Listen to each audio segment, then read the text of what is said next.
ማርያም አማላጅ ናት። ዓለም ሁሉ ይስማ። ማርያም አማላጅ ናት። መላሱ ይስማ። ማርያም አማላጅ ናት። አሳዝንም ማርያም አማላጅ ናት።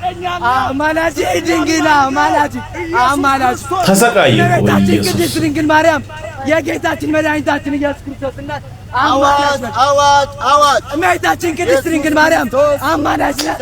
እመቤታችን ቅድስት ድንግል ማርያም አማላጅ ናት። አንዳንድ ስለ ወንጌል ሲወራ የሚነዝራችሁ ጴንጤዎች እንዲህ አይሰበክም ምናምን ብላችሁ ዳር ይዛችሁ ምንም ነገር ላለመናገር የተቀመጣችሁ ሰዎች ከዚህ ምን ትማራላችሁ? ትውልድ እንዲህ የተሰቃየ ነው በአጋንንት። ምንም የሚያወራው ነገር የለም፣ ማስረጃ መረጃ የለም፣ ዝም ብሎ ይጮሃል። አጋንንት እኮ ነው፣ ከዚህ ውጪ ሌላ ምን አለ? ስለዚህ በተገኘ አጋጣሚ ሁሉ ስለ ኢየሱስ ተናገሩ፣ ስለሱ መስክሩ። ትውልድ እንዲህ የተሰቃየ ነው። ኢየሱስ ያድናል። ከባድ እኮ ነው። ና ወደ ኢየሱስ፣ ከዚህ ጉድ ነፃ ትወጣለህ። ክብር ለኢየሱስ ይሁን። ኢየሱስ ያድናል። እንግዲህ ምንም ማድረግ አይቻልም። ላይክ በማድረግ ጀምሩ። ወዳችኋለሁ። ጨርሳችሁ ስሙ። ክብር ለኢየሱስ ይሁን። ሰውየንንም አንዳንድ ስዕል አለ፣ የክርስቶስ ስዕል በየቤታችሁ ካለ ይሄንን ስዕል ማስወገድ ይጠበቅባችኋል። ተንበርክኮ እጆቹን ግንባሩ ላይ አድርጎ አይኖቹን ጨፍኖ ከየት ነው ያመጣሉ? በቤተክርስቲያን ስርዓት ይሄ የለም። አንዳንድ ቦታ ደግሞ እጅ ብቻ የተቆረጠ እጅ ማለት ነው። ማንንም አይወክልም። ይሄ የቤተክርስቲያናችን ስዕል አይደለም። የማዕድ ጸሎት ለማድረግ አይኖቹን ጨፍኖ የለም እንደዚህ አይነት ነገር። እኔ ግን ደስ ብሎኛል። እናንተስ? አንሱ። ከየት ነው ያመጣችሁት? ክብር ለኢየሱስ ይሁን። ሌላውም ይነሳ፣ ዋናው በዛውን ጀምር። እንደ እኔ ግን ሁሉም ቢነሳ ባይ ነኝ። ምንም አይጠቅምም። ይሄንን ራሱ ማናየ አንሱ። ሌላውም ይጨምራል፣ ይጀምራል። ክብር ለኢየሱስ ይሁን። ትውልድ እየነቃ ነው። ለሆነ ስራ መስገድ ቀረ። ከዚህ በኋላ የለም። ኢየሱስ ያድናል። ከሱ ውጪ ህይወት የለም። ሲልና ቅርጻ ቅርጽ ህይወት ሊሆን አይችልም። ወደ ኢየሱስ ነው። ክብር ለኢየሱስ ይሁን። ደስ አይሉ? አንሱ። ይሄ እኛን አይወክልም። እውነት ነው። የእጅ ስራ እኛን አይወክልም። ኢየሱስ ያድናል። ስለዚህ ኢየሱስ ብቻ ነው ያዳነን ማለት ግን ክህደት ነው። ለምንድን ነው ክህደት የሚሆነው? ኢየሱስ ብቻ ስላላዳነን ነው። እረባከ በእኛ መዳን ውስጥ አብም ሱታፊ ያለው መንፈስ ቅዱስም ሱታፊ ያለው። በመጀመሪያ ደረጃ ከኃጢአትና ከውጤቱ መዳኛው ብቸኛው መንገድ ኢየሱስ ክርስቶስ ነው። አሜን። ወንጌል የሚያስተምረን ይሄንን ነው። እርሱ ከኃጢአታችሁ ያድናቸዋል፣ ኑ ወደ ኢየሱስ ነው መልእክታችን። እርሱ ህዝቡን ከኃጢአታቸው ያድናቸዋል። የሰው ልጅ ዋና ችግር ኃጢአት ነው፣ መፍትሄው ኢየሱስ ነው። አለ። የሰው ልጅ ዋና ችግር ኃጢአት ነው፣ መፍትሄው ኢየሱስ ነው። መዳኛው ኢየሱስ ነው። ከኃጢአታቸው ያድናቸዋል። በሐኪም ቤት አይገኝም። ከኃጢአታቸው ያድናቸዋል። በሰርጀሪ አይወጣም። ከኃጢአታቸው ያድናቸዋል። በሰው በስብሰባ አይመጣም። ከኃጢአታቸው ያድናቸዋል። በማማከር አይመጣም። ከኃጢአታቸው ያድናቸዋል። ሰዎች በማህበር አያመጡትም። ከኃጢአታቸው ያድናቸዋል። ኢየሱስ ክርስቶስን ስንቀበል እግዚአብሔር ከኃጢአትና ከመዘዙ ያወጣናል። ለምን? እርሱ ስለ ኃጢአታችን ሞቷልና። እነሱም እኮ ተስማምተው አሉት ይላል። በነገራችን ላይ እኮ የመጨረሻው ስቴትመንት በጣም ፓወርፉል ነው። አይ የነገር አልመሰለንም አላለም። ቤተሰብ እርሱ ህዝቡን ከኃጢአታቸው ያድናቸዋልና ስሙን ኢየሱስ በሉት። እርሱ ይሄ ሕፃን የተወለደው ህዝቡን ሁሉ ከኃጢአታቸው ጥርግ አድርጎ ሊያድናቸው ነው። ኧረ እነርሱም ኢየሱስ አሉት። ቤተሰብ ተስማምቶ ኢየሱስ ነው የሚያድነው ካለ እኛ ሌላ ልንጨምርበት አንችልም፣ አይገባም። ትክክል። ሐዋርያት ሥራ ምዕራፍ 4 ቁጥር 12 መዳን በሌላ በማንም የለም እንድንበት ዘንድ የሚገባን ለሰዎች የተሰጠ ስም ከሰማይ በታች ሌላ የለምና። ይሄ ነው ዙሙ። ማዕት ሰው ደርድሮ ይሄ ነው ዙሙ። የሚያድነው ግን ኢየሱስ ነው። ስሙን ኢየሱስ ትለዋለህ፣ ምክንያቱም እርሱ ህዝቡን ከኃጢአታቸው ያድናል። ጌታ ኢየሱስን ተቀበሉ፣ እንደው አትንከራተቱ። እርሱ ብሎ ከመሰከረ እግዚአብሔር እሺ ቆይ አይባልም። I don't understand ለምን ሰዎች ኮምፕሊኬት እንደሚያደርጉት ኢየሱስ ያድናልን። እሺ ምን ማለት ነው? ከኃጢአት ያድናል፣ ነፃ ያወጣል፣ ይገላግለናል። ከኃጢአትና ከኢፌክቱ ይገላግለናል፣ ያወጣናል። እና ምንድነው እሱ? በቃ አንተ ነህ አዳኝ ብሎ መቀበል ነው። that simple last week and that simple this is the gospel that simple። በጣም ብዙ ሰው በዚህ የኢቫንጀሊካል ስብከት ይሳለቃል። ኢየሱስን ተቀበል ትድናለህ ይላሉ። ያ እና ተሰብስበው ድናላል ይላሉ። yes አሜን። በማን ስልጣን? ይሄው እሱ ነው አለ እግዚአብሔር። እኛ ሌላ እንጨምር? እሱ ነው አለ። የለም ሌላ። ወደ ኢየሱስ ነው። ምንም አትሸወዱ። የሃይማኖት ጥለዛ ኳስ አትጠልዙ። ህይወት ጨዋታ አይደለችም። ስቴዲየም ውስጥ አይደለም ያለ ነው። ሲሪየስ ነው። ገሃነምና ገነት ፊት ለፊት አለ። I'm not playing religion. Don't play religion. ኳስ ለዛ ኮረ እንትና አሸነፈ እንትና ጎል አገባ አሁን በቃ ኢቫንጀሊካል ጎል አገባ እናንተ don't play that game. ህይወት ወይስ ሞት በእጅ ላይ አለ። የዘላለም የኃጢአት ውጤት ሞት ነው። በእጅ ላይ አለ። መዳኛው መንገድ አንድ ብቻ ነው። ኢየሱስ መላእክት የመሰከሩለት፣ ቤተሰብ የመሰከረለት፣ እግዚአብሔር አባቱ ከሰማይ ሆኖ የመሰከረለት ኢየሱስ ክርስቶስ ብቻ። አሜን። ብቻውን ያለን እንግዲህ ምንም ማድረግ አይቻልም። ክብር ለኢየሱስ ይሁን። ኑ ወደ ኢየሱስ ስሙንንም እኔ ቪዲዮ ሰርች አላውቅም ማለት ነው እና ዛሬ ገና ቪዲዮም ሰራው እንደዚህ እያለቀስ እና በቃ ገርሞኛል። በቃ አይደለ ዛሬ እግዚአብሔር ሲገኝልኝ ኢየሱስ እየመራኝ እንደሆነ ሲገባኝ መቋቋም አልቻልኩም እና ሼር ላድርግላችሁ ብዬ ነው። በቃ ዲስማች ኃጢአተኛ የነበርኩ ሴትዮ፣ በጣም ኃጢአተኛ የነበርኩ ሴትዮ እግዚአብሔር ተገኝቶ ሲመራኝ እያየሁት ነው። ሲመራኝ በቃ በህልምም በራእይም እየመራኝ እያየሁት ነው እና በጣም ነው በቃ እግዚአብሔር ፕሬዘንስ እኔ ጋር የመጣው በጣም በቃ ቴንኪው ኢየሱስ ቴንኪው ዲስ ማች እኔ ጋር ስለተገኘ አመሰግናለሁ። እኔ ጋር ስላለ አመሰግናለሁ ኢየሱስ አመሰግናለሁ ስላለኸኝ አመሰግናለሁ። በቃ ምንም አልፈልግም፣ አንተ ስላለኸኝ ብቻ አመሰግናለሁ። ጌታ ሆይ አመሰግናለሁ። ክብር ለኢየሱስ ይሁን። ወደዚህ አምላክ ነው ሰላም ታገኛላችሁ። አያችሁ ሰው እንደዚህ እርፍ ይላል ወደሱ ሲመጣ። ከብዙ ስቃይ ውስጥ ኢየሱስ ያድናል። ሰው በብዙ ምቾት ውስጥ ቁጭ ብሎ ይሰቃያል። ከኢየሱስ ጋር ስትሆን እኮ ስቃይ የለም። ና ወደ ኢየሱስ፣ ኢየሱስ ያድናል። ክብር ለኢየሱስ ይሁን። ምንም ማድረግ አይቻልም። እኔ በዘሬ ከምትመጡብኝ መንግስተ ሰማያት ከፈለገ ይቅር ብሏል በኢየሱስ። እስከዚህ ድረስ ሰዎች ከባባድ ድፍረት ውስጥ ገብተዋል። አያችሁ መንፈስ ቅዱስ በኃይል እየተናገረኝ ነው ያለው። ሰዎች ዛሬም ድረስ ከቋንቋ ፖለቲካና ቤተክርስቲያን ካለችበት ከፍታ አንፃር ከተጠራችበት ሚሽን አንፃር ትሪት የማያደርጉ ቅርብ አደሮች በስተውብናል። ወንጌላችን ግን የሰማይ ነው።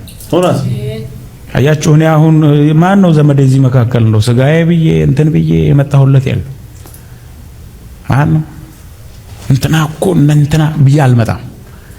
ያስማማን ወንጌል ነው። ያው ተከከለ ይሄ ወንጌል ነው። አንድ አባት ኢየሱስ ጌታ ነው። አሜን። አንድ አባት ስላለን ይኸው ሰብስቦናል። ሩቅ ነኝ ያለው ግን ጠርታችሁኝ ይኸው የአባታችን ልጅ አስተምረን ተናገረን አላችሁኝ። ለሁላችሁም ያለኝ አንድ ልብ ነው። የአባቴ ልጆች ከሁሉ የሚለቅ እውነት አለን። እሱም ኢየሱስ የሰጠን እውነት ነው። ስለዚህ አደራችሁ እንዴት ነው ጌታ አካባቢ ነህ እንትና እንዴ ሃሌሉያ የሚል ሰው ካለ ቀስ ብላችሁ ማለት ነው እግራችሁ እንደ ጌታ ይገስጽ ብላችሁ ከሱ አካባቢ ዞር በሉ፣ እንዳትገኙ እሱ ሰውዬ አካባቢ። እሺ ድንገት ደግሞ አሁን የመጣው ነገር ምንድነው? ድንገት ሰላም ሀገር ሰላም ያለው ሰውዬ ተቀምጦ እያወራ እያለ ድንገት ማለት ነው በጨረቃ ይነሳበታል። እንዴ እንትና እንደ ከዛ በቋንቋቸው ይጀምራሉ። እዛ ያለው ሰውዬ ጦጣ ይሆናል፣ ግራ ይገባዋል። ኮንሰፕቱም ተብላሽቷል። ትክክል። ወገናዊነት፣ ወገንተኝነት ምናምን እኮ ይሄ ከመጽሐፍ ቅዱስ ውስጥም ተንጸባርቆ የኖረ ነው። ግን መጽሐፍ ቅዱስ ለትምህርታችን ነው ተጻፈ የሚለው። መጽሐፍ ቅዱስ ግን የእግዚአብሔር ቃል ሲናገር ከነገር ከቋንቋ ለአባቱ መንግስት ካህናት እንሆን ዘንድ እሱ ዋጅቶናል። ከሕዝብ ሁሉ ኢየሱስ ያድናል። ስለዚህ የዳነ ሰው ብዙ ነገሮች ያረግፋል። መስቀሉን ተሸክሞ ይከተለኛል መስቀሌን አይል መስቀሉን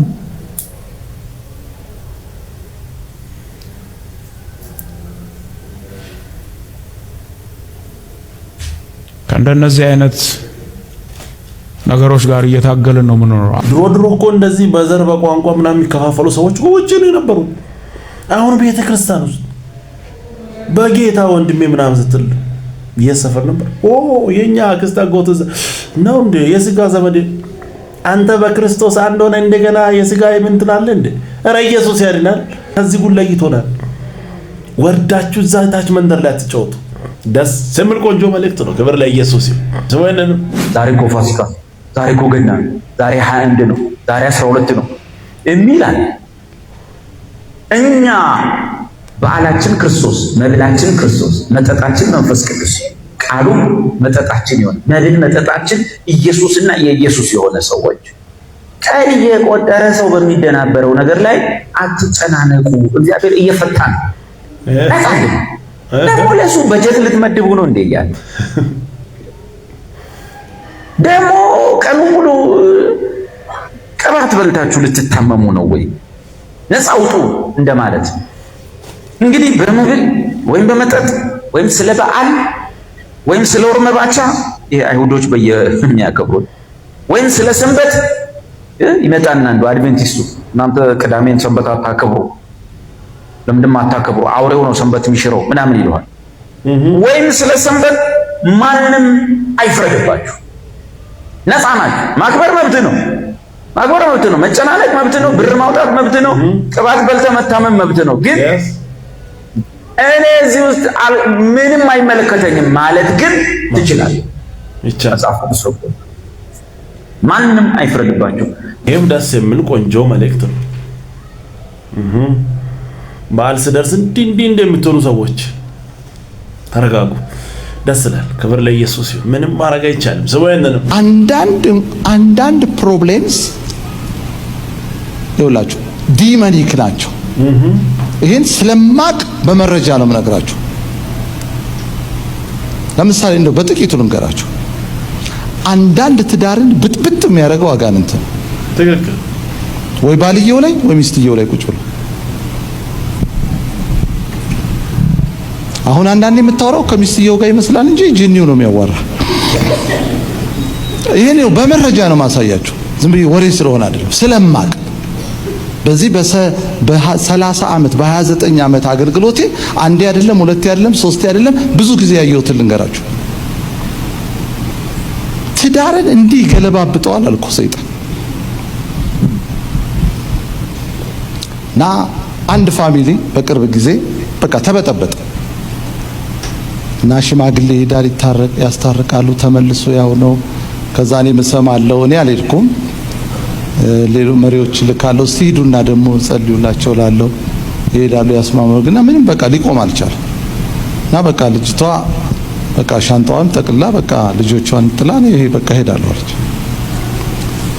ከዛ ቤት እየጸለይኩ ሲሪየስ ቤት እየጸለይኩ ጌታ በቃ አንዴ ልክ እንደ ቴሌቪዥን አሳየኝ፣ ወለል አድርጎ አጋንንት ነው አለ። ከዛ ባለቤቴ እኔ መሲ ቶሎ እንሂድ አልኳት። የት ነገሌ ጋር ሄደን ጸልየን ጂኒው ሲመታ ታያለሽ አልኳት። አረ አለች። አረ አጋንንት ነው ቆይ ታያለሽ አልኳት። ከዛ ገባው ምሳ እንብላሉኝ። አይ መጀመሪያ እሱ መነቀል አለበት ብዬ ምሳው ይቆይ ብዬ እንጸልይ አልኳቸው። ስንጸልይ ከሷ ላይ ወጣ ጮኸ። መጀመሪያ አልወጣም እገላታለሁ አለ። ያው ልማዱ ስለሆነ ማለት ነው። ባለቤቴ ደነገጠች። ባልየው ተንበርክኮ ማልቀስ ጀመረ። ሲሪየስ በቃ መሬት ላይ እንደዚህ ይሄድ ወጣ። በቃ ጮኸ ወጣ። የጌታ ጣት ነው መንፈስ ቅዱስ ወጣ። ከዛ አለቀሰች። መከርኳት። ዛሬ ያው ተጨማሪ ወልዳ ገንፎዋን እየበላች አለች። ቻው። ያ ከወንድ ላይም አውቃለሁ። በቃ ቤቱን በጥራት አደረገው። በቃ በጠበጠ። እሱን ደግሞ ቤት ያስመጥቼ የጸለይኩለት ሰፈሩ እስኪበጠበጥ ነው የጮሁ። ለቀቀው በቃ። ስለዚህ አንዳንድ ሚስቶች የሚያወሩት ከባላቸው ጋር ይመስላቸው ቁጭ ብሎ ነው የሚያዋራቸው። ጅን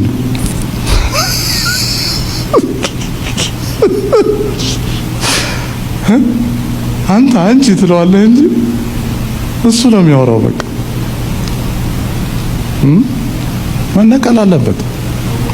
የእግዚአብሔር ጣት ለቤታችሁ ያስፈልጋል፣ ለትዳራችሁ። ቢሮ ብጥብጥ የሚያደርጋችሁ እኮ ሰውየው አንዳንዴ ሰውየው መስሏችኋል። እኔ ገጠመኝ ልንገራችሁ፣ እውነተኛ ታሪክ ይኸው። ለጌታ ክብር ነው መሰከረው። እኔ በጣም ብዙ ነገር አይቻለሁ በጌታ ብዙ ነገር። ክብር ለኢየሱስ። ተከራይቼ የምኖርበት ቤት ነበር ኢየሱስ እና ሰርቪስ ላይ ተከራየሁት። ዋናው ቤት ደግሞ ዋናዋ አከራይ ሴትዮ አለች እና አገልጋይ ስለሆንኩ አምሽቼ ነው የምገባው እና አምሽቼ መግባቴ በቃ ረበሻት። ደግሞ ያው አማኝ ነች ደግሞ አማኝ ነች እና ልጆች ይዤ እገባለሁ። አብረውኝ የሚያድሩ የሚጸልዩ አሉ እና ያኔ አላገባውም። 3 ልጆች 4 ልጆች አብረውኝ ያድራሉ እና በቃ መብራት ማጥፋት ቆጣሪ ማጥፋት ጀመረች። ከዛ በር መቆለፍ የውጭውን እንዴት እንግባ። በጣም አዘንኩ። በቃ ውስጤ በጣም አዘነ። ከዛ ልጆቹን ይዤ አገልግዬ ስመጣ መንገድ ላይ ያው በሩን ትዘጋዋለች። ዛሬ ግን አልኳቸው እምነት እንዲሆንላችሁ የሚያዘጋውን ጅኒ እንነቅለዋለን አልኳቸው። ክብር ለኢየሱስ። አጋንንት ነው አሁን ገብቶኛል አልኳቸው እና መጣን። እውነትም ስንመጣ በሩ ተዘግቷ እንደምንም አንኳኩተን ገባንና እኔ ሰርቪስ ውስጥ ነኝ፣ እሷ ዋናው ቤት ነች። አሁን አንተኛም አልኳቸው እና እንዴት አሁን ሲጮህ ትሰማላችሁ አልኳቸው። ጌታ ኢየሱስ ሻራባስ ጌታ እኮ ይሰራል ፓስተር። ይሄ ለእግዚአብሔር ክብር ነው ብነግር። እጃችሁን ዘርጉ አልኳቸው ወደ ትልቁ ቤት። 20 ደቂቃ ያህል ፋይት አረገን፣ ግን ከ20 ደቂቃ በኋላ ወደቀ። ጮኸ። ኢየሱስ በምን ገብተን እናውጣው ጌታ። በቃ አብረውኝ ያሉ ልጆች አንዱ እንደውም አሁን እዚህ ነው የኔ ልጅ ነው፣ እዚህ ዲሲ ነው ያለው። ስመጣ ማርፎ እሱ ጋር ነው ዲሲ። እሱ ራሱ ግርግረመው በቃ የቤቱን ዕቃ በሙሉ አንኮታኮተችው እየጮች እና ትንሽ ልጅም አለቻት። ልጅቷ ታለቅሳለች። አጋንንቱ ያንፈራፋ ይጮሃል። ዕቃ እየተሰባበረ ነው። አይ ከዚህ ሆኖ የጣለ መንፈስ እዚህ ሆኖ ያወጣላልና በኢየሱስ ስም አዛለው ውጣ አልኩት። እዛው ቤት ውስጥ ወጣ። በቃ ጸጥታ ተሰማ። አይ ወጥቷል እንተኛ አልኳቸው። ተኛን። ለማንኛውም ለማረጋገጥ ጠዋት ቋቋር ጋር በርስ ከፍት ብሎ ብዬ ወጣሁ። ኢየሱስ ያድናል። ስወጣ ደህና አደርክ ፓስተር አለች። እግዚአብሔር ይመስገን። ቁልፍ ትፈልጋላችሁ? ቴሌቪዥን ማየት ከፈለጋችሁ ጌታ የዋናውን ቤት በቃ ውስጧ ተሰበረ። ስፒሪቱን ለቀቃት። ያ አንዳንዴ የሚያውካችሁ እኮ ሰው ብቻ ላይ ሆን ይችላል። ይሄን እኔ ብዙ ነው የማውቀው ብነግራችሁ በሰዓት ራሱ አይበቃኝ። ጌታ አጋንንት ሰው ላይ ቁጭ ብሎ፣ ጓደኛ ላይ ቁጭ ብሎ፣ አማኝ ላይ ቁጭ ብሎ፣ የማያምን ላይ እንኳን ችግር የለውም። ሽማግሌ ላይ ቁጭ ብሎ ሁሉ እኮ ይሰራል። ፓስተር ጌታ ቀልድ እንዳይመስል እንቆቆ ብለው የሚመጡ አሉ። አሁን አንተ ስትከራከር ከሰውየው ጋር ብትሆን ይመስላል። ወዲያው ነው ዲዘር ማለት ነው። ትቀልዳለህ፣ ያጫውታል ነው ምን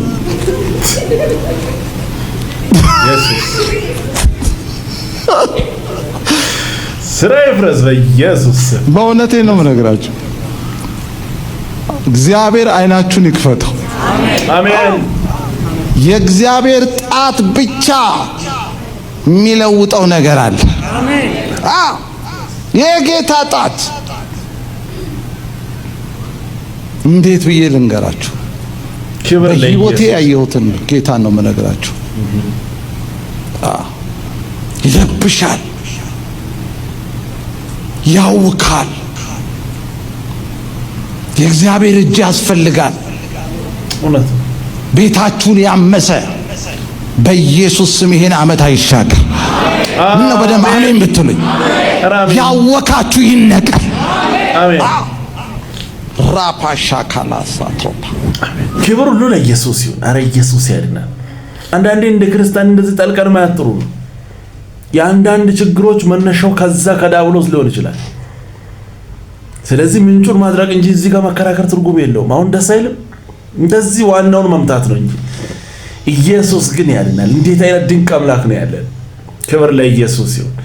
ደስ የሚል ቆንጆ መልእክት ነው። ኢየሱስ ጌታ ነው። ምንም ማድረግ አይቻልም። ብቻውን ሕይወት ይሰጣል። ስለዚህ እምነት ሲባል የሌለ ገንዘብ ተሰብስቦ ኪስ ሲገባ ምታት አስማት ትዝ አይበል። መጽሐፉ ላይ ያለው እምነት የሚቀጥለውን ዘመን አሻግሮ ማየት ነው። እግዚአብሔር ያድናል የሚለው ካልገባው እግዚአብሔር የሚያድንበት መንገድ ብዥ እያለብን ቢሆን ካልገባ ፈርዖን ቤተ መንግስት ተቀምጠ በወርቅ መጠጫ ብጠጣ ለእግዚአብሔር ቁም ነገር አይደለም። ዘላለምህን ማየት ኢየሱስን ማየት እግዚአብሔር ዋጋ የከፈለለትን ነገር አንደርስታንድ ማድረግ ይሄ ነው የእምነት ጉዞ። ስለሚበላና ስለሚጠጣ ምድራዊ ስለሆነ ነገር አይደለም አይደል? ቁም ነገራቸው የዘላለሙ አጀንዳ ነው። እግዚአብሔር ባለ ታሪክ ያረጋቸው ዘላለሙን አንደርስታንድ ሲያደርጉለት ነው።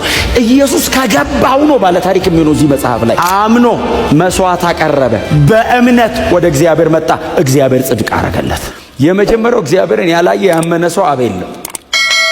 የመጀመሪያው እግዚአብሔርን አላየውም፣ ግን እግዚአብሔርን አምኖ የኖረ በእምነት እርምጃዎችን የተራመደ በእምነት የኖረ በእምነት መስዋዕት ያቀረበ የመጀመሪያ ሰው አቤል ነው። የዚህ ደብዳቤ ጸሐፊ እንደሚነግረን ማለት ነው። እናንተ ደግሞ በኋላ ጊዜ ታገኙ ወደ ዘፍጥረት መጽሐፍ ሄዱና ምዕራፍ 4 ላይ ነው ባይዘው ልጁ ምዕራፍ 4 ጀምሮ እዛው አይደል? እዛው 4-5 ቁጥር ነው ያለው። ወዲያው ሞተ ነው የሚለው መጽሐፉ ባይዘው 4-5 ቁጥር ያለው ልጅ ነው ይሄ ልጅ።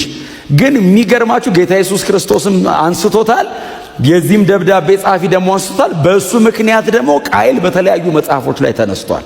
እንደነ ይሁዳ እንደነ አንደኛ ዮሐንስ አይነት መጽሐፎች ላይ ደግሞ ቃይን ይኸው በዚህም በዕብራውያን ምዕራፍ 11 ደግሞ ቃይንም አብሮ ደግሞ ተነስቷል በዚህ ልጅ ምክንያት እና ይሄ ልጅ ጌታ ኢየሱስ ክርስቶስ ሁሉ በደንብ የሚያነሳው ልጅ ነው። ወንድማችን አቤል በጣም ዝነኛ ስም ነው። በሆነ ብዙ አልኖረም፣ ግን በጣም ይወላችሁ ሰው ሁሉ አቤል ነው ስሙ። አናቤል ራሱ ነው። እዚህ ራሱ እንት አቤል አውቃለሁ፣ ግን እኮ 4 ቁጥር ነው የኖረው። 4-5 ቁጥር እኮ ነው የኖረው። ግን እዩት ምን ያህል ደስ የሚል ቆንጆ መልእክት። ክብር ሁሉ ለኢየሱስ ይሁን። ኢየሱስ ያድናል። ምንም ማድረግ አይቻልም። ቀጣይ በሌላ እንገናኛለን። ሰብስክራይብ፣ ሼር፣ ላይክ ማድረጋችሁ እንዳትረሱ። ወዳችኋለሁ። ተባረኩ።